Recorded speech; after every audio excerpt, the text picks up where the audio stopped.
YouTube. What's up, guys? Josh here. You know where I'm from, Momentum Productions, and today we are going to be doing a live stream specifically on what equipment I recommend. Oh, it's a beautiful Sunday, and wait a few minutes for some people to tune in here, and we can get started with the live stream. Very excited to have you guys here. So just wait for some people to tune in here. It's a Sunday. People are probably home on Sunday, getting ready for Monday, like we all are. So we'll just wait for that. For some people to tune in.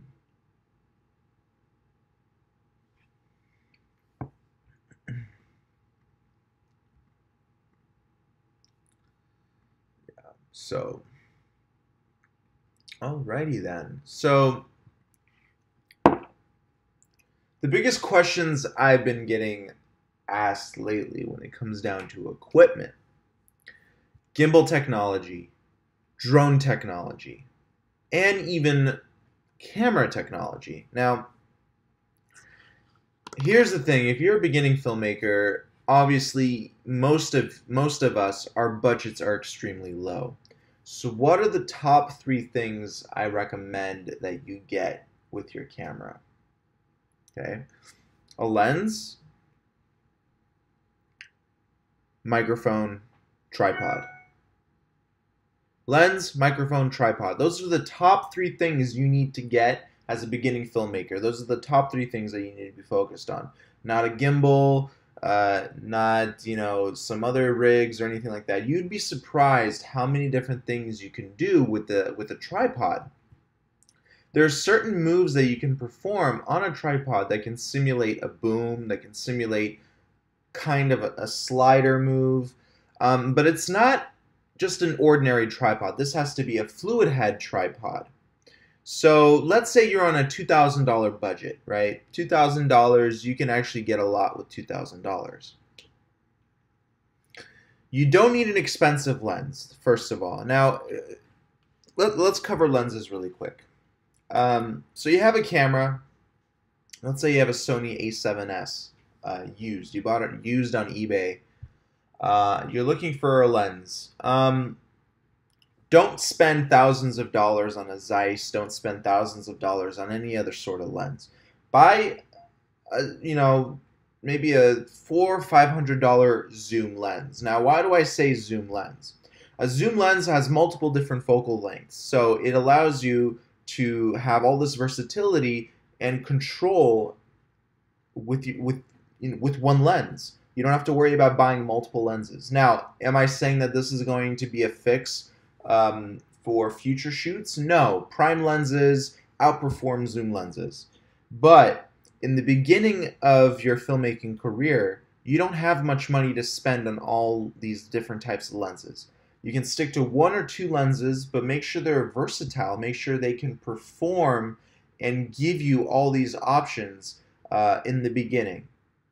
Okay? When you're beginning, when you're finding gear, you have to make sure that it can do more for you than what's expected, right? You want it to do more for you. If you buy a tripod, you expect it to work like a tripod, right? But tripods do so much more than what they're designed to do, and that's what people don't understand. You have to think a little bit more outside the box. Like, how can you use a tripod as a monopod, for example? Easy. You take one of the legs, make it longer than the other ones, boom, you lean it on one leg. You put the tripod on that long leg. You got a monopod. Obviously, it's clunkier than a monopod. It's going to be heavier than a monopod. But if you want something that can be easily leaned over or tilt back, you can place one leg longer than the other legs on the tripod and use that as a monopod. So tripods do a lot more than you think. You can also lift up a tripod high with 2 hands, right? Low to the ground, up high, and you will create a boom shot. So you actually have a crane as well. You have a crane, you have a jib, you have a monopod, and you have a partial slider with a tripod.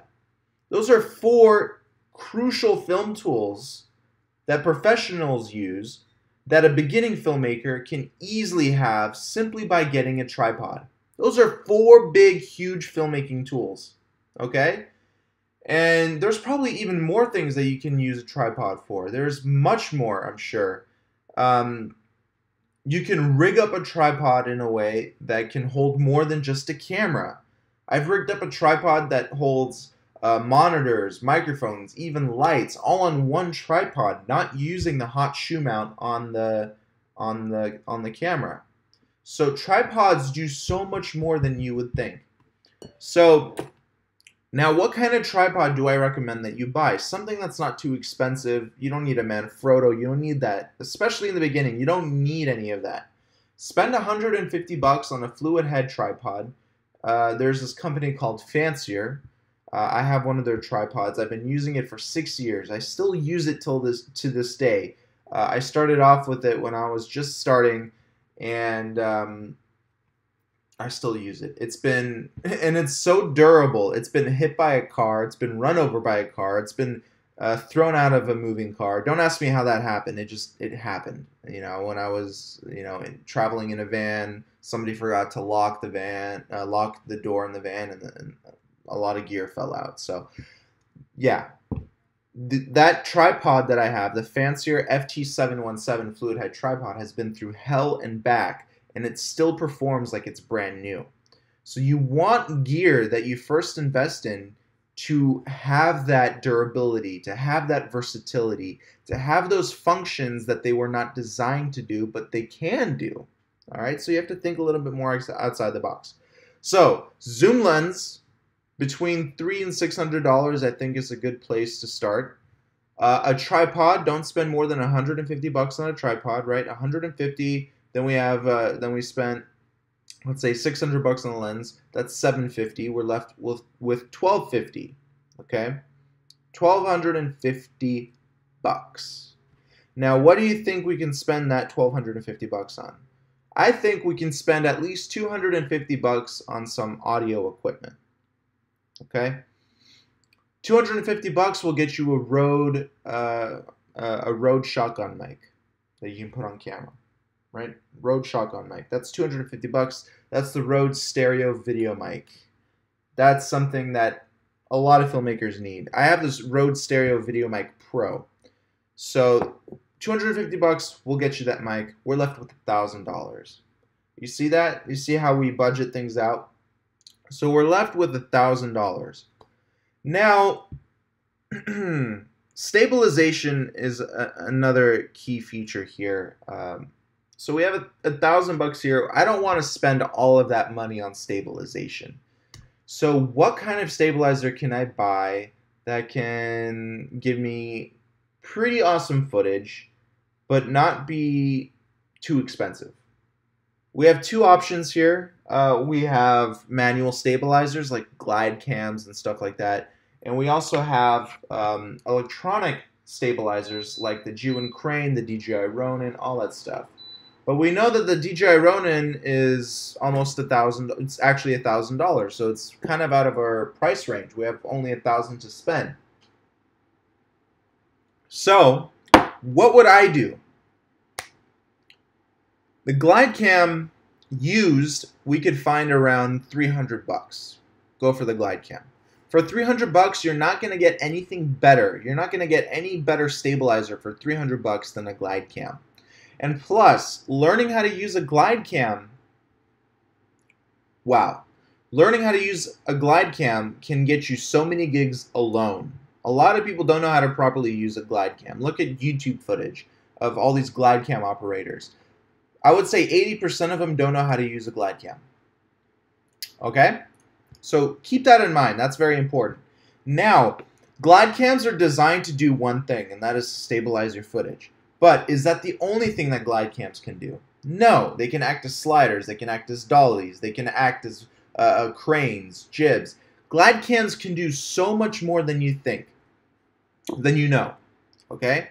So that's why I sincerely love my glide cams, the ones that I have. I love my my manual camera stabilizers because they do so much more for me than they're designed to do. Okay, understand that the film equipment that you have, don't give it that limit that it can only do a certain function. Try and play around with the film equipment and see if it can do more for you. Uh, there's probably things that I don't know about that a tripod can do. So if you find a way to rig up a tripod or for it to do a certain shot that I have never heard of, share it with us so we know. Okay? There's definitely filmmakers out there that know how to use a tripod in a certain way that I've never even thought of using. Okay? And I know that goes for the same, for you. I'm sure you've thought of different ways to use a tripod or a slider to just completely get amazing shots without it, without it being designed to do so. So that's the whole point of this. So, okay, back to budgeting. Let's say we spend $400 on a glide cam. We're left with $600. What can we spend $600 on? Well, now let's start talking about lighting. I think to have a portable light is a crucial part. And for $400, surprisingly, you can get some pretty nice LED lights. If you go on eBay, Amazon, you can get a nice LED panel with 600 LED beads, flicker-free, 95 color rendering index, which means that it gives you pretty accurate color compared to the color of the sun. So color rendering index is very important, and flicker-free lights are also very important. And believe it or not, for $120 per panel, you can get those lights. And they have, I think, a 50,000 hour durability life. So they last 50,000 hours. So that's a pretty big deal. And all of this is available to you through the cheapest sources on the web, eBay and Amazon. You can even try to go local, go on Facebook and stuff like that. But when you're looking for stuff that's brand new and you want it to come directly from the manufacturer, go online, like to eBay or Amazon. The manufacturer's websites usually have the higher prices, so that's why I go to eBay. And eBay is actually my go-to place to buy film equipment. But there's been instances actually about 30 to 40% of the time where Amazon had cheaper prices than eBay, because Amazon has these days that they just throw 30% off deals out there. So there's like a 30-70 split between Amazon and eBay where I do my shopping. But currently, actually lately, I think I found better deals on Amazon than eBay, which is why I started posting Amazon links on my video descriptions where you can buy equipment. So Amazon is competing with eBay, and I don't think eBay likes it too much. Yeah, so Amazon is like, I think 2 or 3 years ago, Amazon was nowhere near as good as eBay, but lately they've been catching up to eBay quite a bit, and they're pretty close to one another. Amazon is also a lot more safe than eBay. I feel like Amazon does a faster delivery rate. Amazon has higher expectations than eBay does. Amazon is more reliable than eBay is. I've gotten scammed, I think, twice or 3 times on eBay. Never gotten scammed on Amazon. The product arrived exactly how I expected it to be. So Amazon, I think that's why Amazon is it's a more stable platform than eBay, and there's a reason for that. It's higher protection, and even at certain times better deals, way better deals.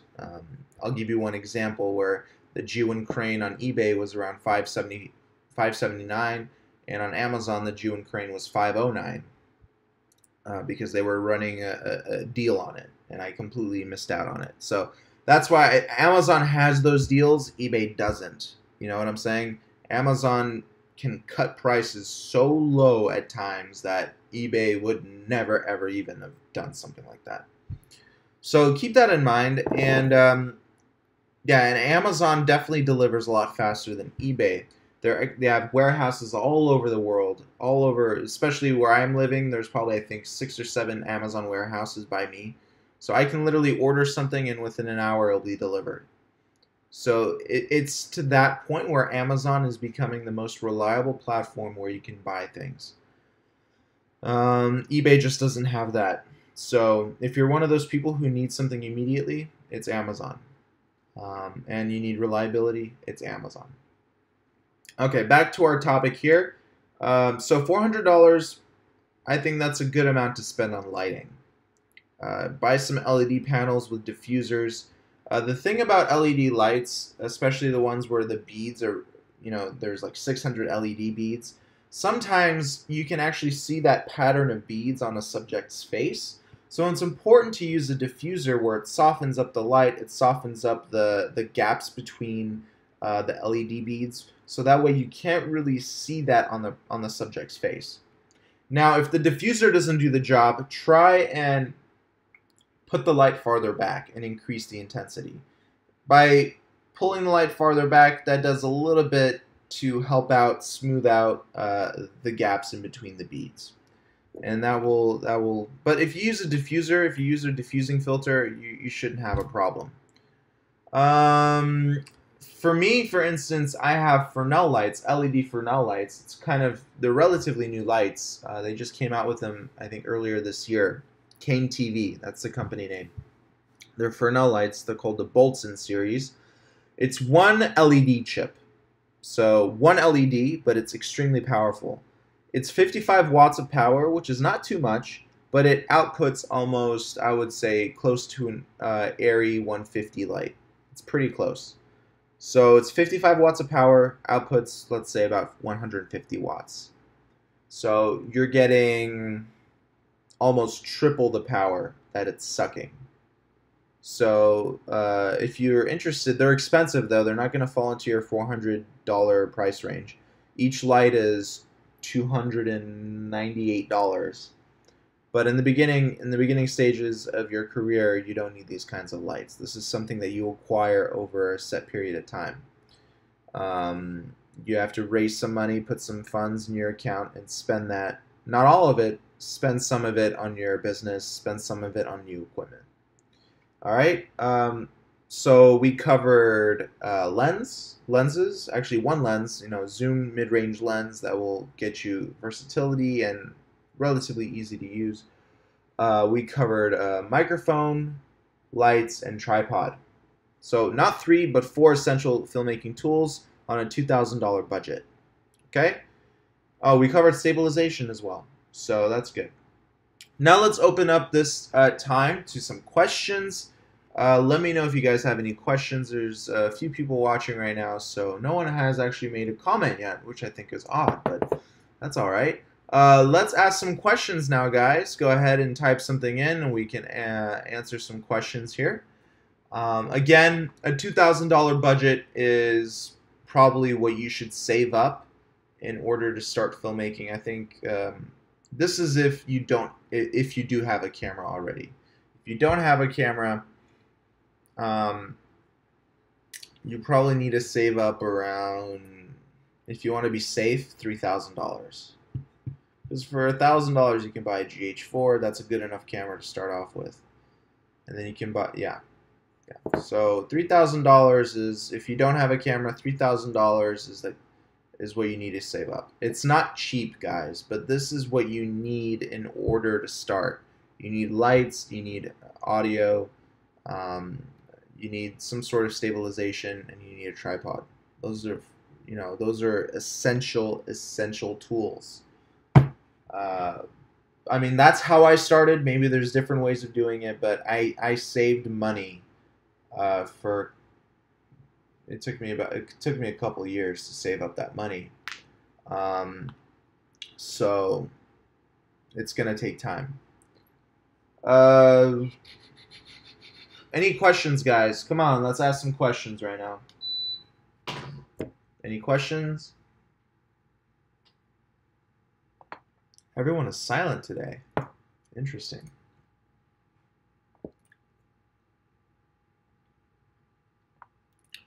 Come on, guys, ask some questions. Here, I'll start it off.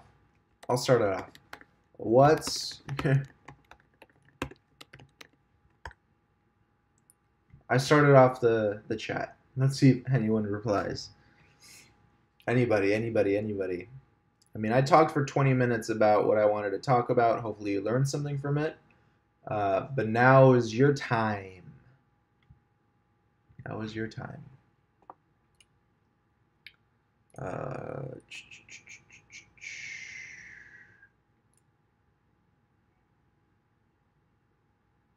oh, wow. The chat has been coming in, but I've not been getting anything. Oh, that is weird. Sorry, guys. My chat has not been working, and now I see everything. Okay, here we go.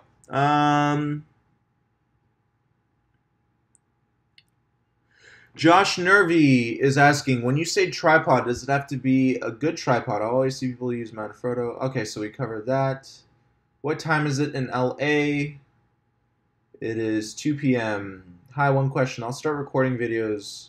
What is the most important tool? The most important tool is a camera. Velbon has some nice budget fluid heads. Awesome. Okay, cool. Gladcam versus Jew and Crane. Which do you prefer? Stay tuned for a video. Stay tuned for a video. I will cover that. They're two different tools, and I'll show you how they're two different tools. They stabilize footage completely differently. Two different looks. So if you have the opportunity to have both because they're quite different. Indra is asking, talking about shopping, what about Banggood, GearBest, AliExpress, Alibaba? Do you have any experience? I don't have any. GearBest actually reached out to me last year. I missed their email, and they asked me to do some reviews for them, but they never followed through. I know all of these. I don't know Banggood. I know GearBest, AliExpress, and Alibaba. Alibaba, I signed up to do some reviews for them, so I'm waiting for some products to come in, but I don't have any experience buying from them. I know AliExpress, a lot of people are using AliExpress and they're happy with it. But I can't really compare it to Amazon or eBay because I never used it. Do you use autofocus or manual focus when filming? It all depends on the situation.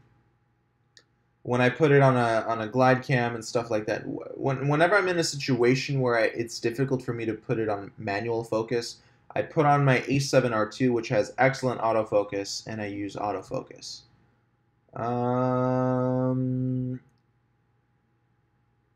So now I see everybody. Okay, that's good. Any tips about productivity and fighting being lazy? Yeah.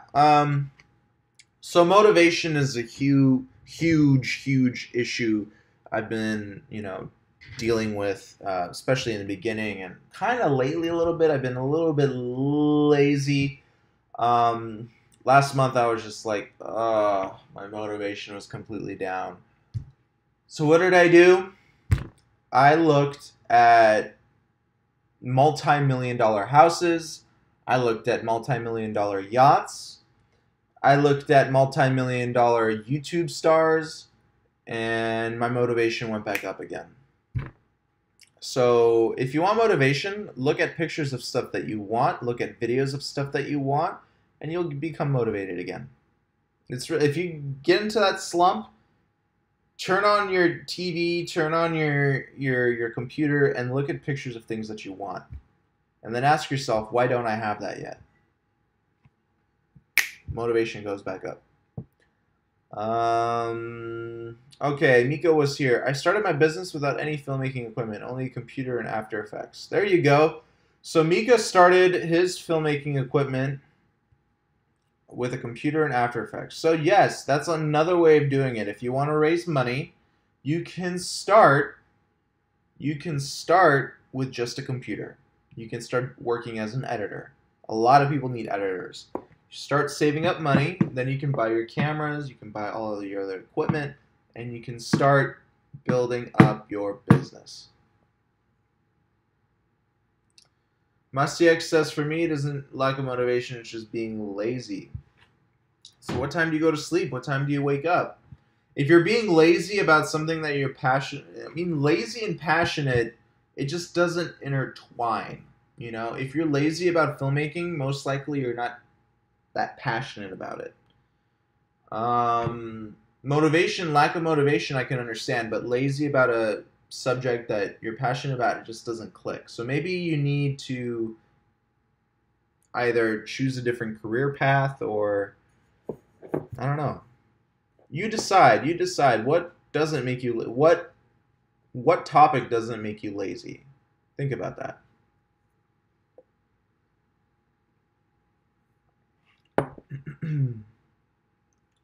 Any more questions? Now that I'm seeing everybody, I'm so happy.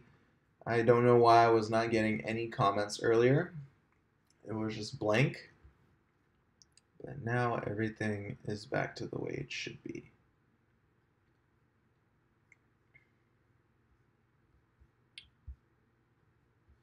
All right, so now I've been releasing a lot of videos lately on the Jew and Crane gimbal. So earlier in the live stream, I was talking about how I can make things more versatile, how I use my film equipment more than for more purposes than what it was designed for. So what I did, I took my Jew and Crane, I attached it to a ball head, then I attached that to a tripod, and I was able to use my Jew and Crane and a tripod as a slider, boom, crane, jib, like all these different things. So, I mean, it works, guys. You just gotta... Ball heads are probably the most versatile piece of film equipment ever made. You would be surprised how many things you can do with a simple ball head. It's freaking nuts. I never thought in my life that a ball head could do so many different things. So think about it. Indra 9110. I believe you still have the Typhoon H, but you never talk about it. I don't have the Typhoon H anymore. I sold it. I got rid of that thing. It just, I never flew it. You know, I flew it once. I flew it maybe 5 times total last year. And I just put it in my garage, and I never took it out again. My Mavic is so much better. It's ridiculous. So that's why I never really flew it. But thank you for that question. It's a great drone, just not for me. Not for my purposes. Curly10808. Should I get a good tripod or a 3-axis gimbal? What kind of tripod do you have already? That's what you should be asking yourself. Do you have a fluid head tripod already? What kind of tripod are you using? Tripods must always come first, before anything. After lenses, though. You need a tripod. A good one. Something with fluid drag head or something like that. What's a good drone for beginners? I'd say the DJI Mavic. I think that's a good beginner drone. There's a lot of autonomous features and a lot of safety features like obstacle avoidance. So I think the Mavic is a good drone. Curly10808 says, I have an awful tripod. Then you need to upgrade to a good tripod. Tripods go first. Before anything, you need a tripod. Definitely. Don't forget, tripods have more functions than you think.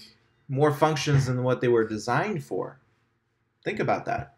Monopod, crane, slider, tripods do all that stuff. Miko was here. From stabilization point of view, what is the difference between the Jew and Crane and the Came TV you have? Ah, very good question. You predicted a future video that I'm coming out with. I'm not going to say too much because I want to save it for the video I'll be releasing soon. I'll be comparing both the Came TV and the Jew and Crane. Now, one thing I will say is that the Came TV, that's probably my go-to gimbal for bigger shoots where I have more time to set up and stuff like that, because it can have a heavier payload. I can adjust focus in the zoom lens as the gimbal is on, and it won't turn or do anything weird because the motors are quite powerful on that thing.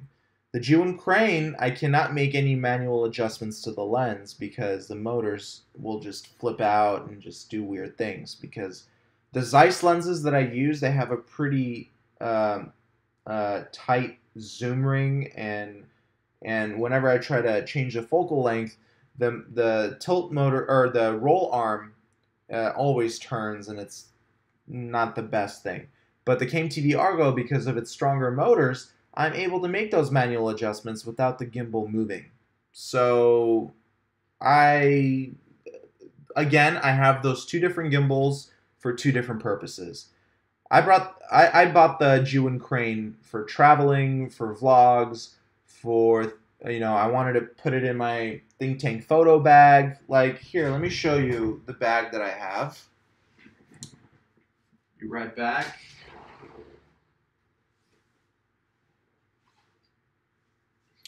So in this bag right here, see this bag right here? This is a bag from Think Tank Photo. This is a bag I take around with me in the city and when I'm just hanging out. In this bag, I have a gimbal, I have a camera with a lens attached, I have another lens, and I have extra batteries, a charger, and a tabletop tripod. See that? It's a small bag. I would never be able to fit a Came TV Argo in there or a DJI Ronin or anything like that. So I bought the Jewin crane because, first of all, it gives me really nice footage, and second of all, it's tiny. It's small. I can put it everywhere. I can pack it up quite easily. So that's the reason why I bought it.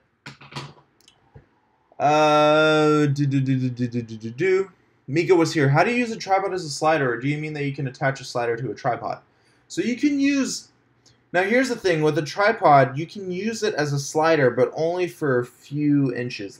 You can pan it in a certain way that can manipulate a slider for only a few inches.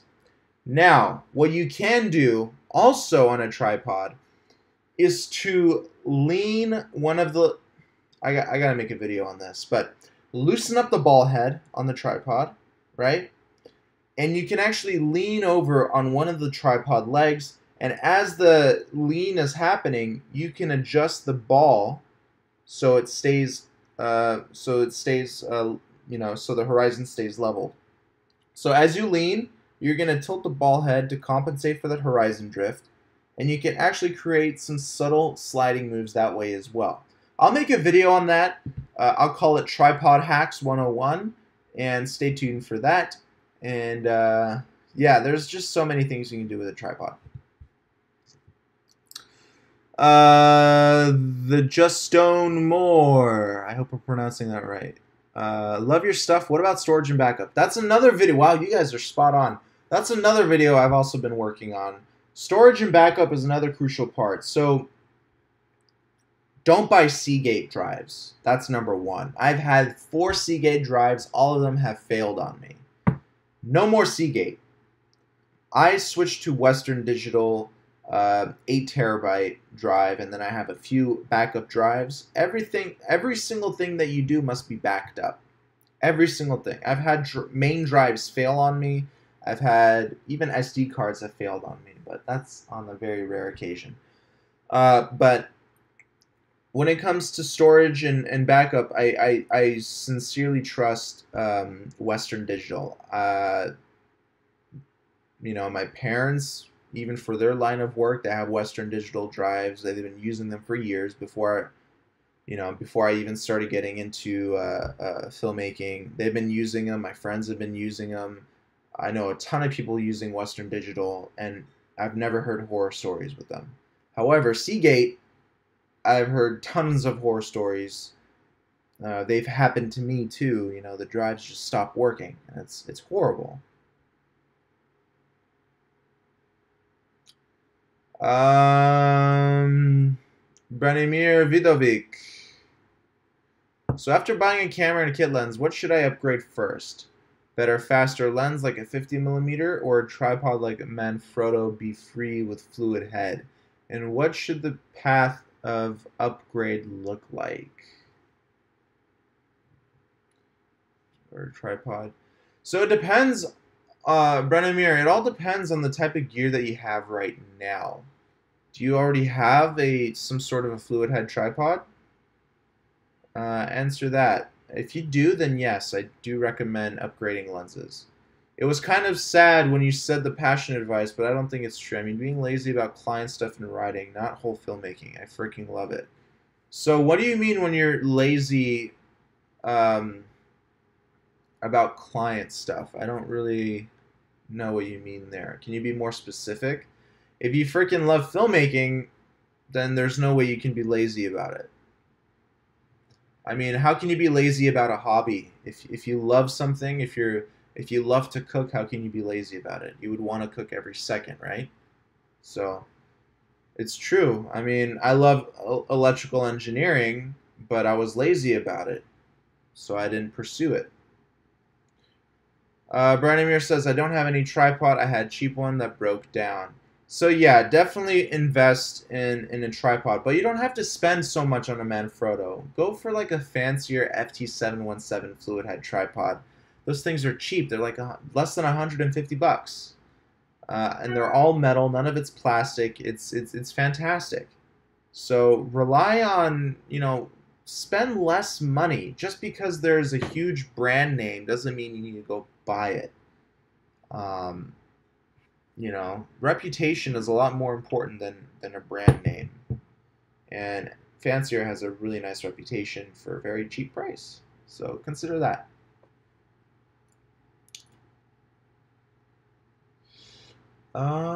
Next question. Have you checked Soundstripe or Artlist yet? I haven't yet, my friend. I haven't. Can you email it to me so I can check it out? Yeah, please email it to me. I have not checked it out just yet. These last 2 weeks, guys, have been so freaking busy. It's absolutely nuts. It's been crazy these last couple weeks. Indra's asking, what SD card do you recommend for Mavic? I'm using a SanDisk Extreme Class 10, but I think sometimes I'm losing frames on it. I think SanDisk Extreme is the best. So we have a 50 megabit or 60 megabit per second data speed on the Mavic Pro. So anything higher than that is qualified. Stick to SanDisk. I think that's my favorite, SanDisk. They're the oldest company out there. They know what they're doing. Oldest company when it comes down to SD cards, at least what I know of. And I'm very happy with it. Very happy with it. As long as you buy a card that has a larger than 60 megabit per second data write speed, you're not going to lose any frames. And by the way, recording will shut off before any errors occur.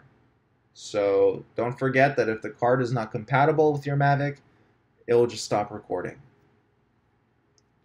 Vincent Cordier. On Premiere Pro, how do you work on 4K videos? Your timeline is in 1080p or in 4K? On Premiere Pro, you have to make sure you have a 4K timeline, as long as you expect to export in 4K. Same thing goes for Final Cut Pro. I always look at my footage. I decide before I start editing if I want to export in 4K or 1080p, and I set my timeline to that resolution, because the display will completely change, the output resolution will change. So you want to make sure that whatever resolution you want to output in, that's the type of resolution that you want to be working with in your timeline. All right? So keep that in mind. Any more questions? By the way, I hope that all of you who are watching right now are subscribed to this channel. If not, please subscribe. Support the channel any way you possibly can. You can even throw me a super chat in that $ icon right there. That supports the channel, helps me buy more gear to review new equipment. So okay. Vincent says, I'm French, sorry for my bad English. The Justin Moore says, say something about rigs, please. Alrighty then. Let me pull up some links for you. What kind of rigs do you want to learn about? So, rigs. What do I use as a rig? So like a shoulder rig. I have one shoulder rig. I rarely use it. I never really need a shoulder rig because I just never really used it. It's actually one of the most versatile shoulder rigs ever. Bring it right here. Here's a shoulder rig. Basically what it does is it folds out like this. The arms fold out like that. It's all metal, which is great. Boom, shoulder rig. See that? And there's different mounting areas. It's all metal. Like, I dropped this thing and it's been through hell, and I've had this thing probably for, I think, 5 years. And camera goes here. You can add some cool attachments on here, and it's a decent rig, you know. It's a pretty. I stuttered a little bit there. It's a decent rig, and there's just a whole bunch of areas where you can mount things, and you can manipulate the rig in any way you want. So I think it's pretty awesome. This area expands here. See that? It's all metal, so I love it. If you want a link to where you can buy something like this, let me know. I'll find it for you. But it's around 50 bucks. It's one of the cheapest rigs you can buy. Honestly, I don't think you need anything too expensive. I don't have cages. This is the only rig I have. I'm not spending my money on that stuff because I just don't need it. I never needed a rig in my filmmaking jobs. Never needed a rig. I never even needed this. I use this for my own stuff, maybe a few times. Whew, it's pretty tight. But yeah, it's cool. It's a cool rig.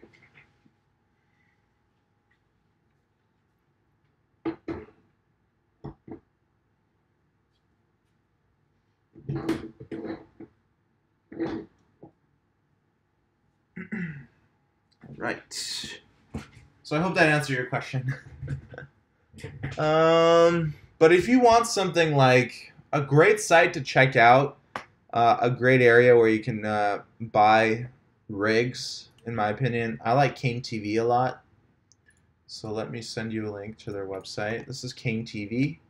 I bought my King TV Argo from them, and my LED lights, my Fresnel lights, I bought from them. So I'm pretty happy with their products.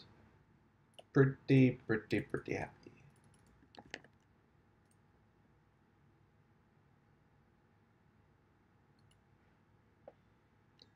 Yeah. Any more questions, guys? This is good. I'm happy. We're preparing for Sunday, or we're preparing for Monday. It's tomorrow. I'm releasing a new tutorial video on the Jew and Crane tomorrow, by the way. For those of you who are curious, so stay tuned. It's going to be awesome.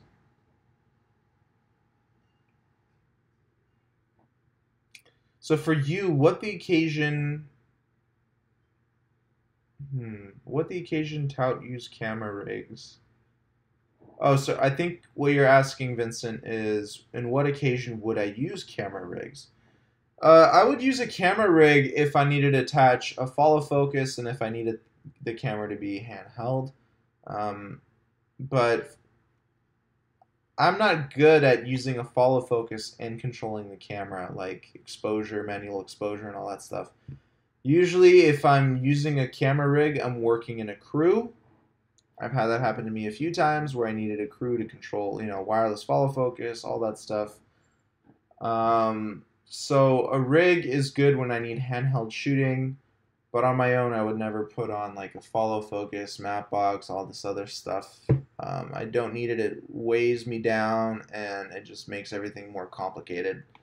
I mean, you could look at my footage. My footage doesn't look bad at all. I don't have any issues not using any of that equipment. I don't need it. But if you want handheld footage, a a lot of these cameras out right now don't have good stabilization, internal stabilization, so a rig can be necessary for certain cameras.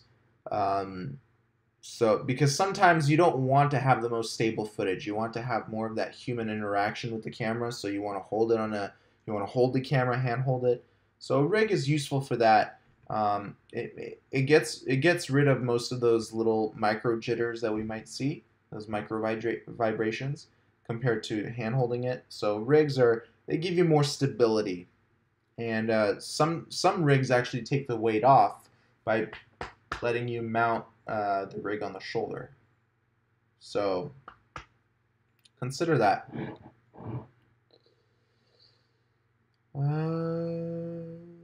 The Justin Moore is saying, Polar Pro has a hand setup for the DJI Mavic Pro. Any comments on putting something on the drone? Yes, I do. I'm releasing a video, I think, on Wednesday or Thursday on how to use the Mavic Pro as a professional gimbal. At least, not a professional gimbal, but like a glide cam or steady cam, like whatever, it's pretty good stabilization. It's just the camera that's not the greatest, But I do have a rig right here. It's on my stand over here off to the side. You can't see it. But I do have a rig that will convert the Mavic Pro into a glide cam or a steady cam or a gimbal. So stay tuned for that. It'll be coming out next week.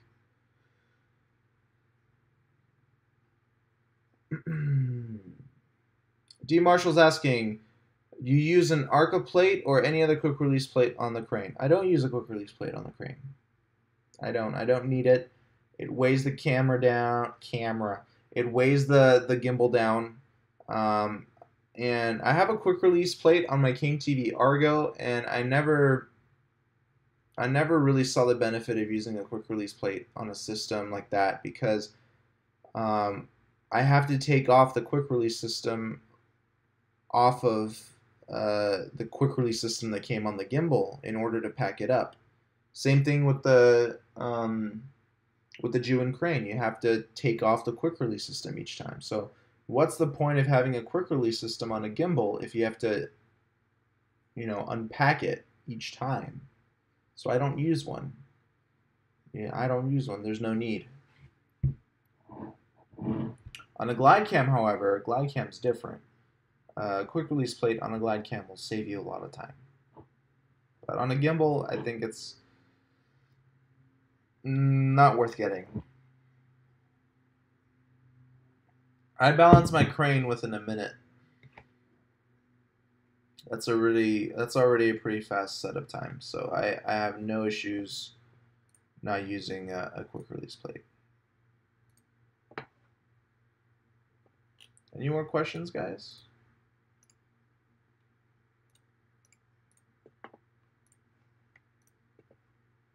If you want me to do any product demonstrations, let me know. I can do that as well.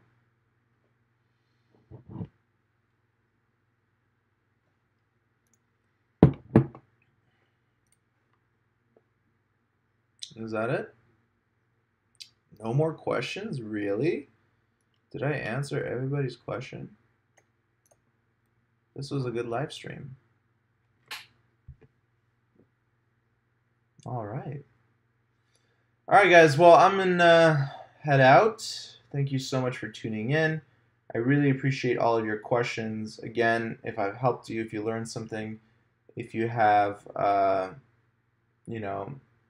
there's a super chat icon there. You can help support the channel by donating a cent, even $1, whatever you can donate. Greatly helps the channel. And share this channel with your friends. Have them subscribe. We want to be one of the biggest filmmaking communities on YouTube. That's what I want, and I'm sure that's what you want. The more of you we have, the better. This is a community. It's not about me. It's about you. And let's build it together. Let's get more subscribers, more views, and let's build this channel, guys. It's very important. So I really appreciate you guys coming out and spending the time with me. And I hope this live stream has helped you out greatly. All right. Thank you guys so much for watching. I will talk to you soon. And stay tuned for my new tutorial video I'm releasing tomorrow morning. at 5 a.m. Pacific time. It's a very important video, and you'll love it. All right, guys.